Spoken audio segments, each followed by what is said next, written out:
शिवाय। ओम नमः शिवाय। नमस्कार। हेलो फ्रेंड्स, आज अपन अपने वीडियो में मंगल और शुक्र की युति, जिसे ज्योतिष भाषा में अपन कृष्णा योग या व्यभिचार योग भी कहते हैं। तो देखिए, ये जो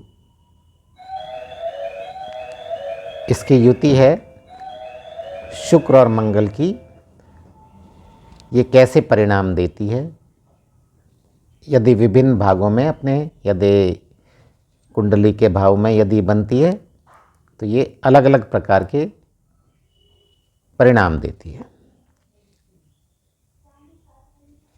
देखिए, अपनी कुंडली के 1, 2, 6, 8, 12 भाव हैं, उनका संबंध काम से होता है।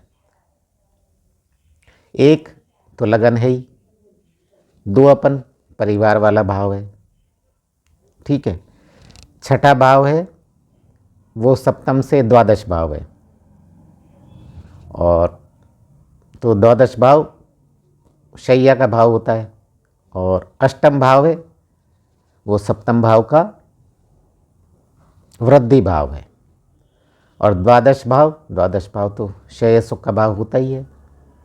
तो इसलिए 1, 2, 6, 8, 12 भाव का संबंध काम वासना से होता है।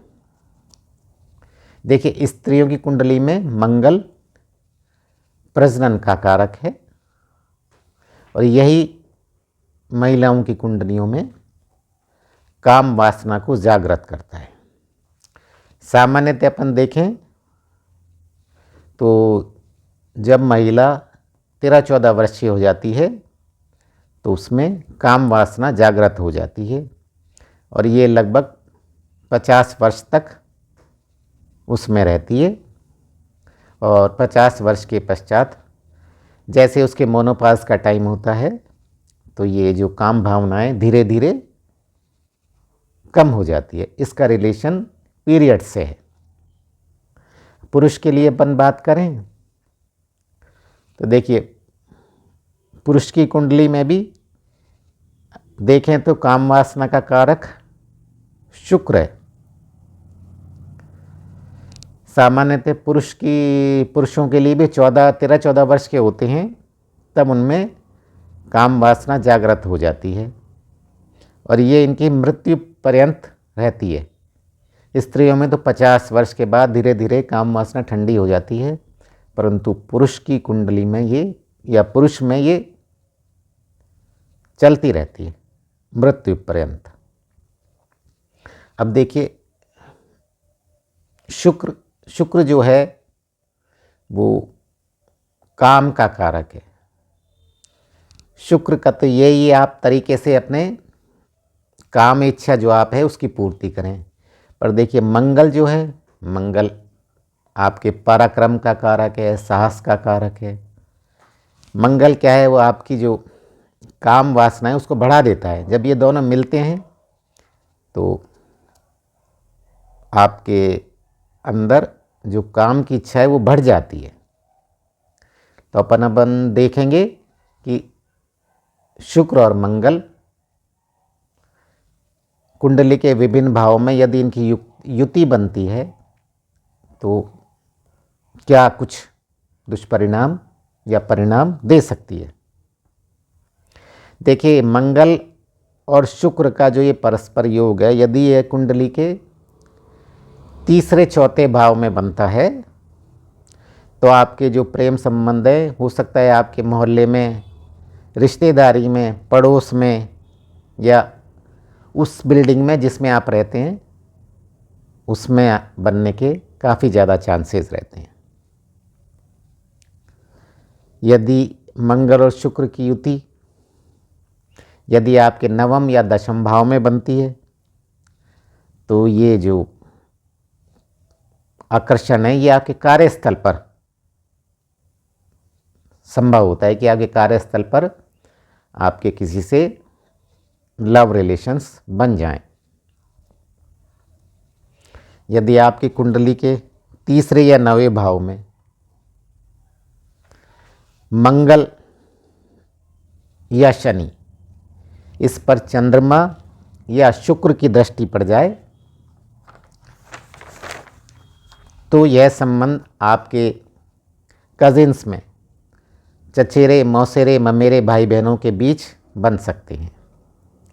देखिए, प्रारंभ में तो ये संबंध आत्मिक संबंध होते हैं और बाद में ये संबंध है, इनके अनुचित संबंध बनने की संभावना काफ़ी बढ़ जाती है।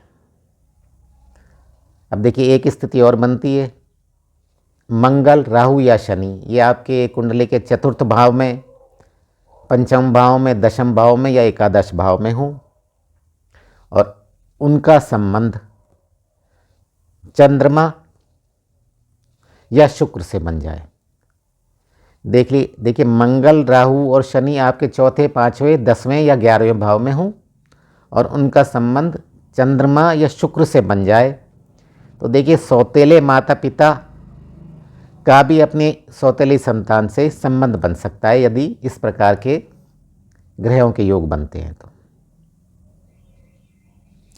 देखिए, मंगल या शुक्र, एक 7वां संबंध ऐसा बन सकता है, मंगल या शुक्र है वह छठे भाव के स्वामी हो अर्थात षष्ठेश हो जाएं, मंगल या शुक्र दोनों में से कोई,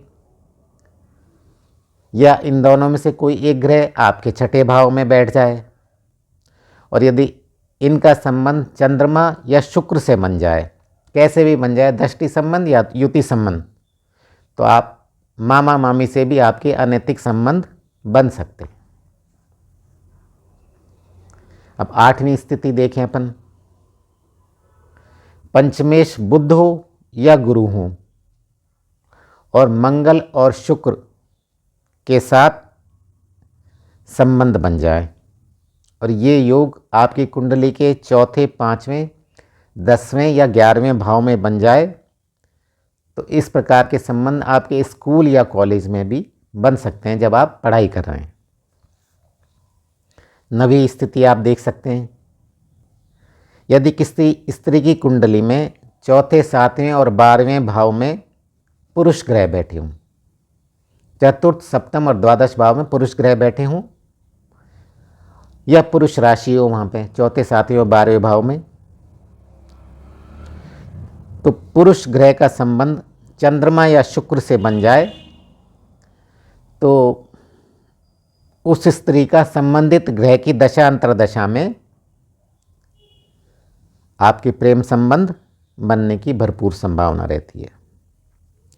10वीं स्थिति देखें अपन, यदि शुक्र और मंगल का योग आपके 7वें, 8वें और 10वें भाव में हो तो आपके प्रेम संबंध बनने के काफ़ी अवसर रहते हैं। यदि यह जो योग है चंद्र, बुध या शुक्र की राशि में बने तो आपके प्रेम संबंध अवश्य ही बनेंगे।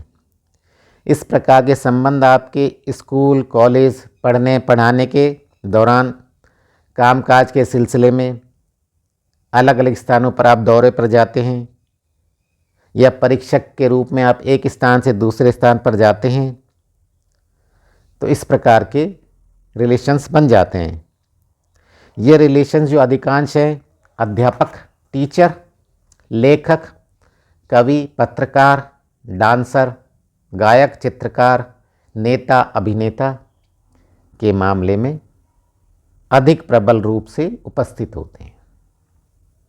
11वीं कंडीशन देखें अपन, देखिए, चंद्रमा से यदि दशम भाव में शुक्र हो और शुक्र से दशम भाव में शनि हो तो प्रेम संबंध बनने के काफ़ी ज़्यादा चांसेस रहते हैं।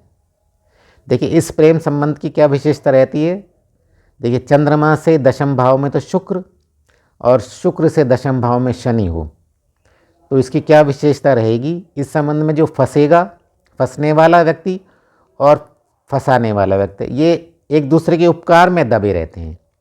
ऐसे मामले प्राय नौकरी, व्यापार या शिक्षा के क्षेत्र में ज़्यादा बनते हैं। घरेलू मामले में मालिक या नौकरानी के बीच बन सकते हैं या नौकर या मालकिन के बीच ये संबंध पनप सकते हैं। देखिए, मैंने आज आपको मंगल और शुक्र इनकी युति